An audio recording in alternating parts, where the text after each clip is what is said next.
প্রভাবশালীদের লুটপাটে বদলে গেছে ভোলাগঞ্জের সাদা পাথরের পর্যটন এলাকার চিত্র। এক বছর আগেও যেখানে ছিল পাথরের স্তূপ, সেখানে এখন ধুধু মাঠ। দিনরাত শত শত নৌকা দিয়ে প্রকাশ্যে বালু পাথর লুটপাট হয়েছে। গেল কয়েক মাসের এই অবৈধ কার্যক্রমে নদীর তলদেশে সৃষ্টি হয়েছে বড় বড় গর্ত, নষ্ট হয়েছে পানির স্বচ্ছতা। স্থানীয়রা বলছেন, প্রভাবশালীদের বিরুদ্ধে কথা বলতেও ভয় পায় সাধারণ মানুষ। প্রতি বছরে যেখানে লাখ লাখ পর্যটকের পদচারণা ঘটে এই নদীতে, সেখানে গত বছরের ৫ আগস্ট পর থেকে শুরু হয়েছে লুটপাটের মহোৎসব। এই পাথর লুটপাটে যেন সবাই ঐক্যবদ্ধ। বেশ কয়েকটি রাজনৈতিক দলের নেতারা ঐক্যবদ্ধ হয়ে পাথর লুটে সহায়তা করছে বলে অভিযোগ করেন স্থানীয়রা, যার কারণে সাদা পাথর পর্যটন কেন্দ্রের চারিদিকে বিজিবির ৪টি ক্যাম্প ও চেকপোস্ট থাকলেও সবাই ছিল নীরব দর্শক। কোম্পানিগঞ্জে সাদা পাথর এলাকায় যে হরি লুট আরম্ভ হয়েছে, সেখানে কোনো প্রশাসন আছে কি না এটা বলা যাচ্ছে না, বা তাদের কি ভূমিকা, সরকার এখানে স্থানীয় প্রশাসন কেন রাখছে। এর আগে বছরের ২৪শে জুনে সিলেটে পাথর কোয়ারিগুলো ইজারা দিয়ে আবারও চালুর দাবিতে আয়োজিত মানববন্ধনে যোগ দিয়ে একাত্মতা জানিয়েছিলেন সিলেটের বিএনপি, ইসলামী আন্দোলন ও এনসিপির শীর্ষ ৬ নেতা। এছাড়া সিলেটের পাথর কোয়ারি নিয়ে সরকারের প্রতি ক্ষোভ ঝেড়েছিলেন সিলেট জেলা জামায়াতের সেক্রেটারি আলহাজ জয়নাল আবেদিন।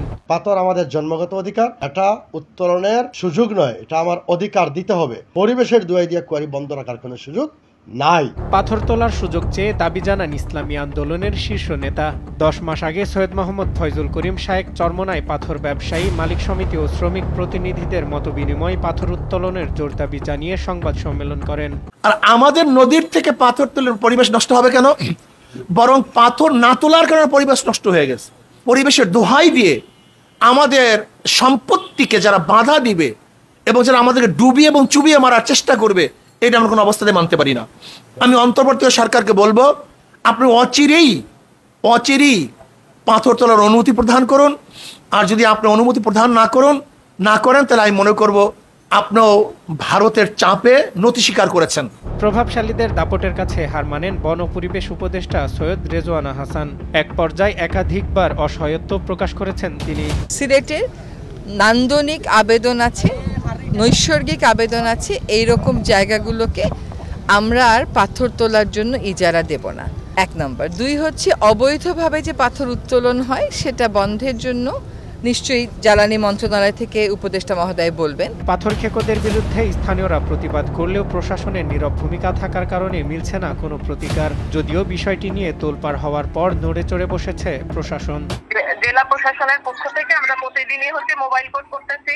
জায়গাগুলোতে পাথর উত্তোলন হচ্ছে সেখানে বিজিবির একটা ক্যাম্প আছে। তো বিজিবি সদস্যদের একটু সক্রিয় ভূমিকা পালনের জন্য আমি ৭-৮ দিন আগে জেলা প্রশাসকের মাধ্যমে চিঠি দিয়েছি। এখন বিজিবি সক্রিয় হলে এই জায়গাটাতে পাথর চুরি ঠেকানো সম্ভব। সব পাথর লুটপাট হওয়ার পর সজাগ হয়েছে পুলিশও। আর যেন এমন ঘটনা না ঘটে সেজন্য তারা তৎপর বলে দাবি করেন এই পুলিশের কর্মকর্তা। প্রত্যেকটা জায়গায় আপনার এই পাথর এবং বালু যারা অবৈধভাবে উত্তোলন করে তাদেরকে আইনের আওতায় আনার জন্য প্রতিনিয়ত অভিযান পরিচালনা করা হচ্ছে। টাস্ক ফোর্সের মাধ্যমে করা হচ্ছে, পুলিশ নিজে করতেছে, তারপরে আপনার আমাদের যে বিজিবি আছে তারা, আমরা সবাই মিলে সম্মিলিতভাবে অভিযান পরিচালনা করছি। কিন্তু তারপরেও আমরা শতভাগ সফল হচ্ছি এটা আমরা বলবো না, কিন্তু আমরা সবসময় অভিযান পরিচালনা করছি এবং আমরা আমাদের সর্বোচ্চ সামর্থ্য দিয়ে চেষ্টা করছি। স্থানীয় বিএনপি, আওয়ামী লীগ, জামায়াত, এনসিপি এবং ইসলামী আন্দোলনের স্থানীয় নেতাকর্মীরা জড়িত থাকার অভিযোগ মিললেও এখন পর্যন্ত শুধু বিএনপি তাদের এক নেতার বিরুদ্ধে ব্যবস্থা নিয়েছে। এরকম একটি অনৈতিক কাজে বাংলাদেশের সর্ববৃহত্তম রাজনৈতিক দল বিএনপির কোন নেতাকর্মী জড়িত থাকতে পারে না। গতকালকেও আমাদের কোম্পানিগঞ্জের সভাপতিকে সুনির্দিষ্ট অভিযোগের ভিত্তিতে ওনার পদ স্থগিত করা হয়েছে এবং সেটা তদন্তের মধ্যে আছে। যদি উনি দোষী প্রমাণিত হন, স্থায়ীভাবে ওনার সাথে দলীয় সম্পর্ক ছিন্ন করা হবে। স্থানীয়দের দাবি, দেশের এই পর্যটন এলাকা রক্ষা করতে দোষীদের বিরুদ্ধে আইনি পদক্ষেপ নিতে হবে। একই সাথে রাজনৈতিক দলগুলোকে তাদের লুটপাটে সংশ্লিষ্ট নেতাকর্মীদের বিরুদ্ধে নিতে হবে কঠোর ব্যবস্থা। সজল বিশ্বাস, দেশ টিভি।